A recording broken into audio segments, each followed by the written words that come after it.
The colony of New Haven was a peaceful outpost on the edge of human-controlled space.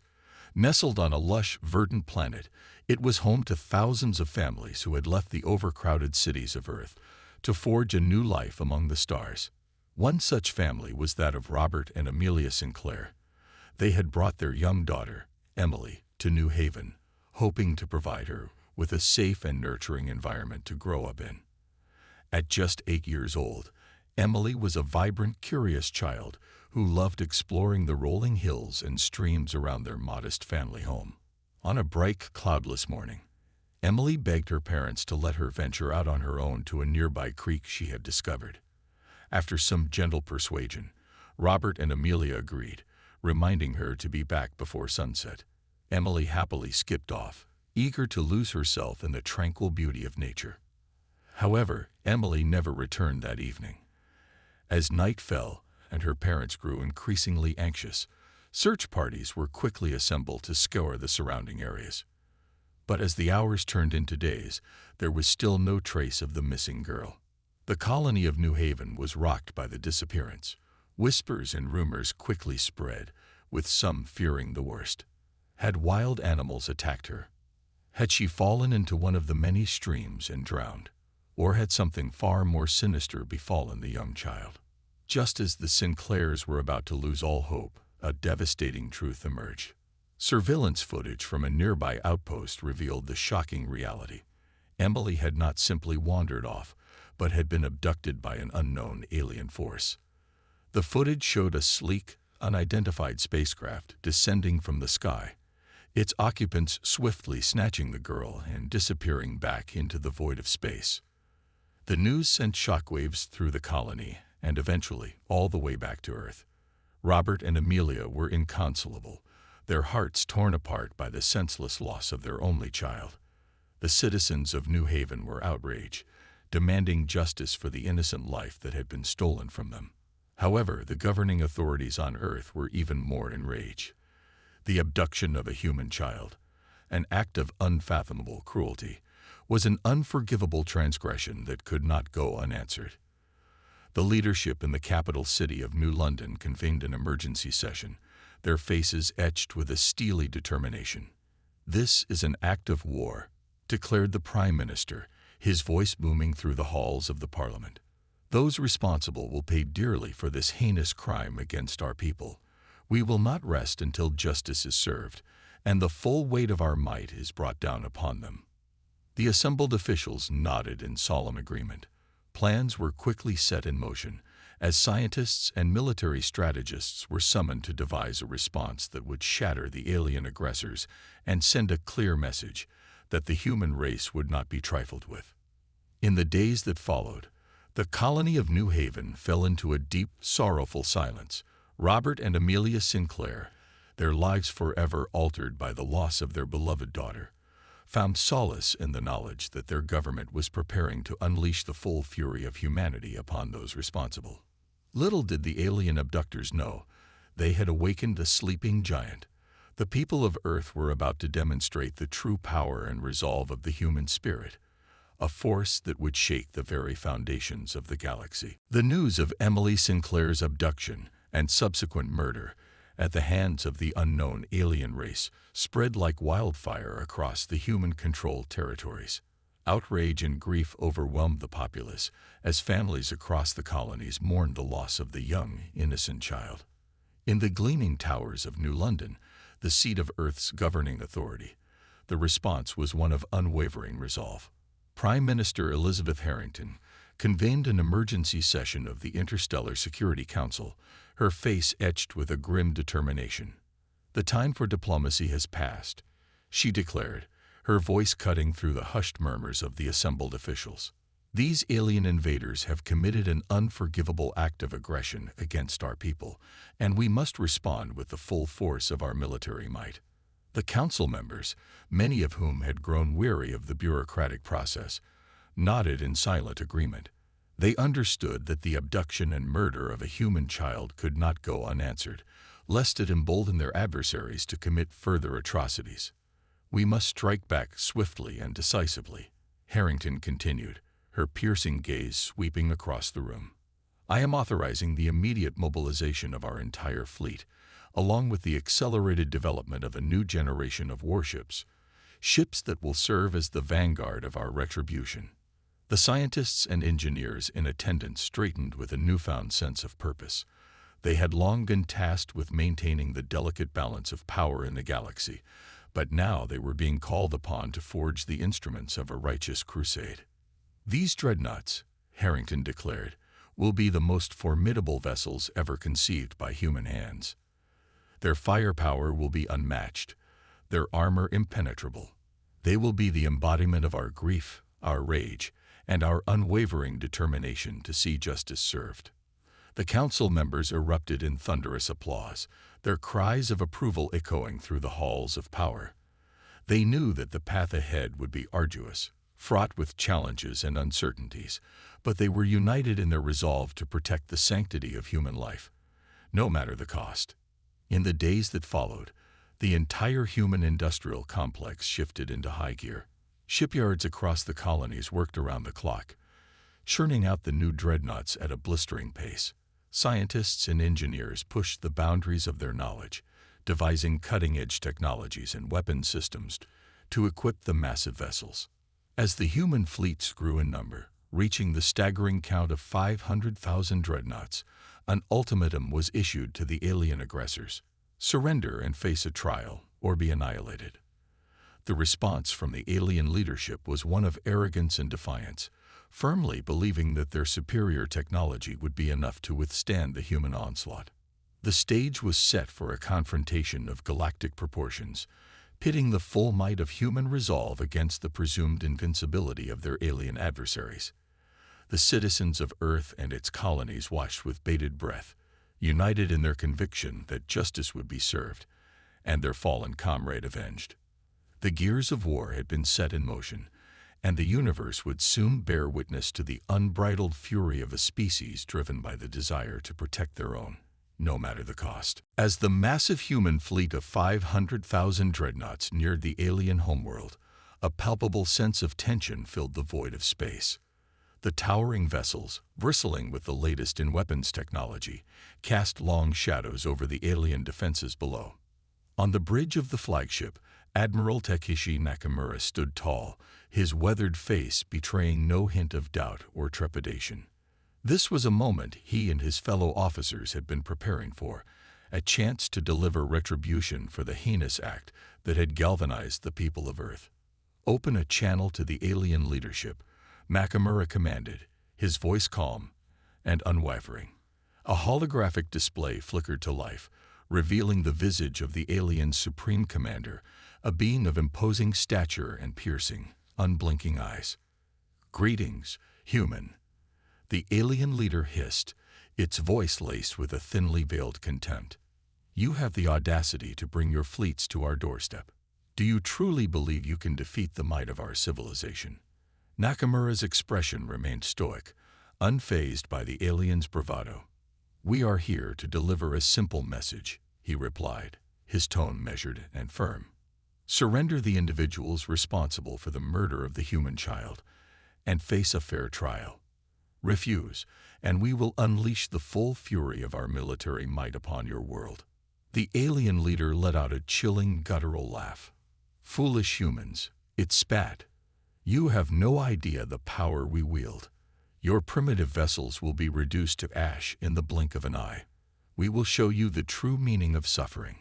The communication abruptly terminated, leaving Nakamura and his crew in a tense silence. The admiral turned to his second-in-command, his eyes narrowing with resolve. "Prepare the fleet for battle," he ordered. "We give them one final chance to surrender. If they refuse, we unleash hell." Across the human-controlled territories, the news of the impending confrontation spread like wildfire. Families gathered around holographic displays, their hearts racing with a mixture of fear and pride. They knew the stakes were high, that the very future of their civilization hung in the balance. Yet there was an unwavering belief that the might of the human spirit would prevail. The loss of young Emily Sinclair had touched the souls of every man, woman, and child, igniting a fire within them that could not be extinguished. As the final ultimatum was delivered, the alien leadership remained defiant, their arrogance blinding them to the true nature of their adversary. With a nod from Nakamura, the order was given, and the human dreadnoughts opened fire, their devastating salvos streaking across the void of space. The battle that ensued shook the very foundations of the galaxy. The alien defenses, once thought impregnable, crumbled under the relentless onslaught of the human fleets. Plasma cannons blazed, missile batteries unleashed their deadly payloads, and the eerie hum of energy shields filled the air. For every human life that had been taken, the dreadnoughts exacted a terrible price, their weapons carving a path of destruction through the alien forces. The alien leadership, stunned by the unexpected ferocity of the human response, scrambled to mount a counterattack, but their efforts were in vain. As the dust settled, the human fleets emerged victorious, their banners unfurled in the aftermath of the battle. The alien homeworld lay in ruins, a testament to the unbridled fury of a species driven by the need to protect their own, no matter the cost. The galaxy had been forever changed, and the people of Earth knew that their sacrifices would not be forgotten. Justice had been served, and the message was clear: humanity would not be trifled with. The crushing victory of the human fleets over the alien homeworld sent shockwaves through the galaxy. As news of the devastating defeat spread, a growing sense of unease swept through the various alien civilizations that had long coexisted with humanity. For centuries, the human race had been viewed as a relatively harmless, if somewhat ambitious, species, content to expand their colonies and engage in trade, but rarely flexing the full extent of their military might. But the sudden and ruthless display of force in response to the abduction and murder of a single child had shattered that perception. In the capital cities of the alien governing bodies, emergency sessions were convened, and frantic deliberations ensued. The leaders of these civilizations found themselves facing a stark realization. The humans were no longer the docile, easily manageable partners they had once been. "This cannot be allowed to stand," declared the Empress of the Galactic Consortium, her voice trembling with a mixture of fear and anger. "The human aggression must be contained, lest it spread like a cancer, consuming all that we have built." A chorus of murmurs and nods filled the ornate chamber as the assembled dignitaries grappled with the implications of the humans' actions. The prospect of a unified human front, armed with a seemingly limitless supply of dreadnoughts, was a terrifying one. They could not risk the disruption of the delicate balance of power that had maintained relative peace in the galaxy for centuries. "We must act, and we must act quickly," the Empress continued, her gaze sweeping across the room. "I propose the formation of a coalition, one that will confront this human aggression head-on and restore the natural order of the galaxy."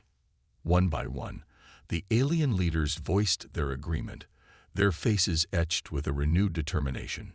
The plans for a massive military mobilization were set in motion, as fleets from across the galaxy converged on a single ominous objective: the annihilation of the human dreadnoughts and the subjugation of the Earth-led forces. Back on the human colony worlds, the news of the impending alien coalition was met with a mix of trepidation and resolve. The people had tasted victory, and they were not about to surrender it without a fight. They had seen the true power of their own military might, and they were ready to defend their hard-won gains at all costs. In the halls of power in New London, the response was one of cautious optimism tempered by pragmatism. Prime Minister Harrington convened her top military strategists, tasking them with devising a plan that would counter the overwhelming numbers of the alien coalition. "We have proven our ability to stand firm against a single formidable foe," Harrington declared. "Now we must demonstrate our capacity to adapt and overcome even greater challenges. The galaxy will not be cowed by our display of force. They seek to crush us, to return us to the status of a subservient race. We cannot, and will not, allow that to happen." The strategists nodded in agreement, their minds already racing with possibilities. They knew that the stakes had never been higher, that the very future of humanity hung in the balance, but they were buoyed by the knowledge that their people were united, their resolve unbreakable. As the alien fleets amassed, preparing to unleash their collective might upon the human colonies, the guardians of Earth readied themselves for the fight of their lives. They would stand firm, unflinching in the face of their adversaries, for they had tasted the sweetness of victory, and they would not surrender it without a fight. The galaxy was about to witness the true extent of human resilience and ingenuity as the final confrontation loomed on the horizon. The massive alien fleets, comprising ships from a coalition of galactic civilizations, moved swiftly towards the human colonies, their weapons primed and ready. The once peaceful void of space was now a cauldron of tension and anticipation, as both sides prepared for the looming confrontation. On the bridge of the human flagship, Admiral Nakamura stood tall, his eyes scanning the tactical display with a keen, unwavering gaze. He had led his forces to victory against the alien homeworld, but he knew that the challenge that now lay before them was unlike any they had faced before. "Helm, bring us to full alert," Nakamura ordered, his voice cutting through the hum of activity on the bridge. "Charge all weapon systems and ready the point defense grid. We cannot afford to be caught off guard." His crew sprang into action, their fingers dancing across the holographic interfaces as they prepared the massive dreadnoughts for the impending battle. Nakamura's second-in-command, a seasoned officer named Commander Erika Yoshida, approached him with a concerned expression. "Admiral, the alien fleet outnumbers us by a significant margin," she said, her voice laced with a hint of trepidation. "Their combined firepower could overwhelm even our most formidable vessels." Nakamura's jaw tightened, but his resolve did not waver. "I am well aware of the risks, Commander," he replied, his gaze never leaving the tactical display. "But we have tasted victory once, and we will not surrender it so easily. Our people are counting on us to protect them, and that is precisely what we will do." Yoshida nodded, her own determination renewed by Nakamura's unwavering confidence. She knew that the fate of humanity rested on the shoulders of the men and women under their command, and they could not afford to falter. As the alien fleets drew closer, the human dreadnoughts unleashed a devastating barrage of fire, their plasma cannons and missile batteries carving a path of destruction through the enemy ranks. The skies were lit with the brilliant flashes of energy, as the two sides clashed in a desperate struggle for supremacy. The battle raged on, with neither side willing to yield an inch. The human crews, driven by the memory of their fallen comrade and the desire to protect their homes, fought with a ferocity that surprised even their adversaries. Their ships, though outnumbered, proved to be more maneuverable and their weapons more precise, chipping away at the alien defenses with relentless determination. As the hours ticked by, the tide of the battle began to turn in the humans' favor. The alien coalition, once confident in their overwhelming numerical advantage, found themselves struggling to keep up with the sheer tenacity and creativity of their opponents. Nakamura, sensing the shift in momentum, ordered his fleet to press the attack, unleashing a devastating barrage that tore through the enemy lines. The alien ships, their shields faltering and their hulls crumbling, began to retreat, their once vaunted technological superiority proving to be no match for the human ingenuity and resolve. In the capital cities of the alien governing bodies, the news of the unexpected human triumph was met with a mixture of shock and dismay. The leaders who had so confidently assembled their coalition now found themselves facing the daunting prospect of a human empire that refused to be subjugated.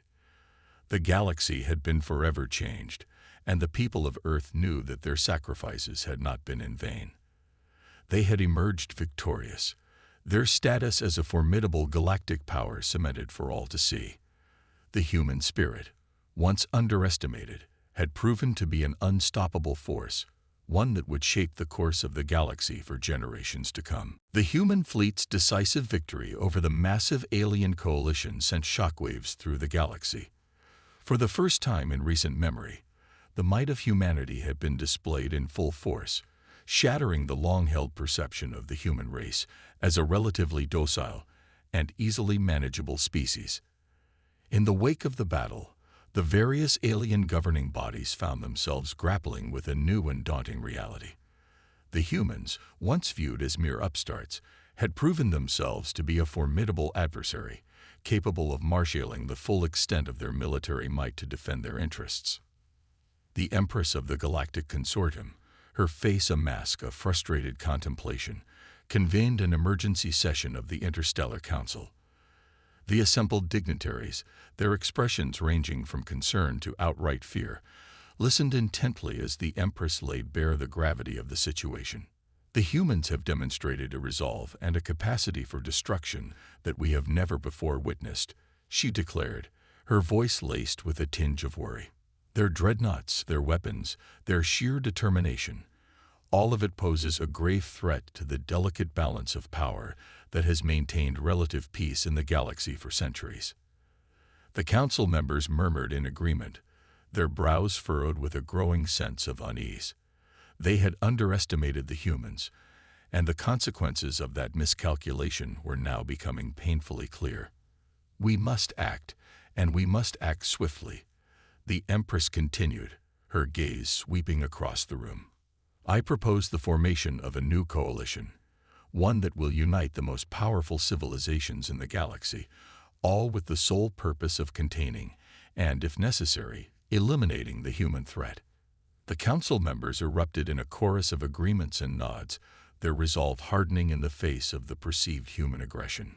Plans were quickly set in motion, as fleets from across the galaxy converged on a single, ominous objective: the subjugation of the human colonies and the annihilation of their dreadnoughts. Back on the human colony worlds, the news of the alien coalition's formation was met with a mix of trepidation and determination.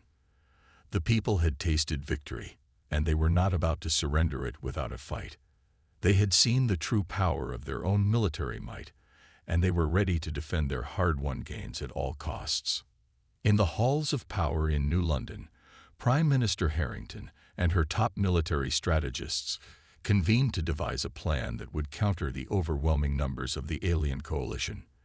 They knew that the stakes had never been higher, that the very future of humanity hung in the balance. We cannot afford to be complacent, Harrington declared, her voice stern and unwavering. The galaxy may view us as a threat, but we know the truth, that we fight not for conquest, but for the protection of our people, our way of life. We must show them that our resolve is unbreakable, that our spirit cannot be crushed. The strategists nodded in agreement, their minds already racing with possibilities.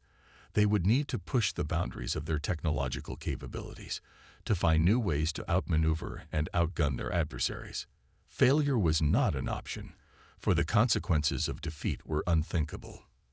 As the alien fleets amassed, preparing to unleash their collective might upon the human colonies, the guardians of Earth readied themselves for the fight of their lives.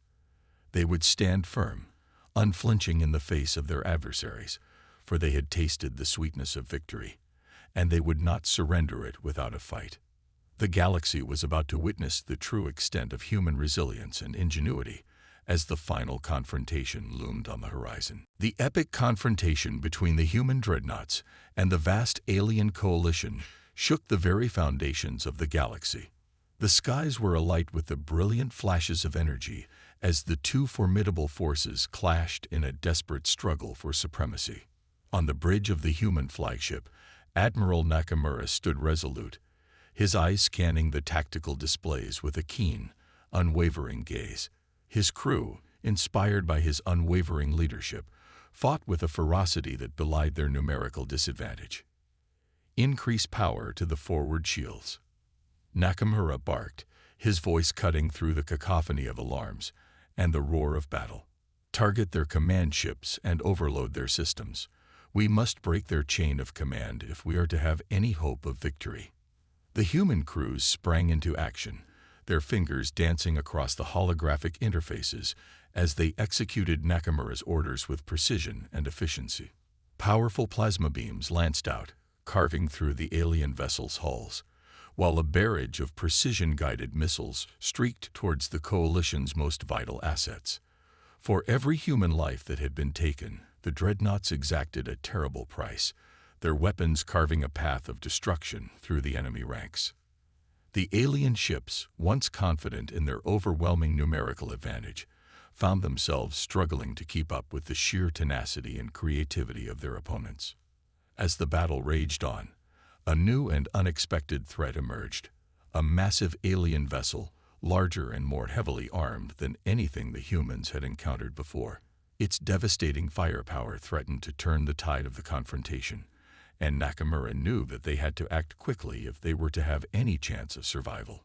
"All available firepower, concentrate on that behemoth," he commanded, his voice laced with a mixture of urgency and determination. "If we can disable its primary systems, the rest of the coalition will be thrown into disarray." The human dreadnoughts, their hulls scarred by the battle but their resolve unbroken, unleashed a barrage of fire that seemed to shake the very fabric of space itself. Plasma bolts, missiles, and energy beams converged on the massive alien vessel, pummeling its defenses relentlessly. For a moment, it appeared as if the alien Leviathan would withstand the onslaught, its shields flickering but holding firm.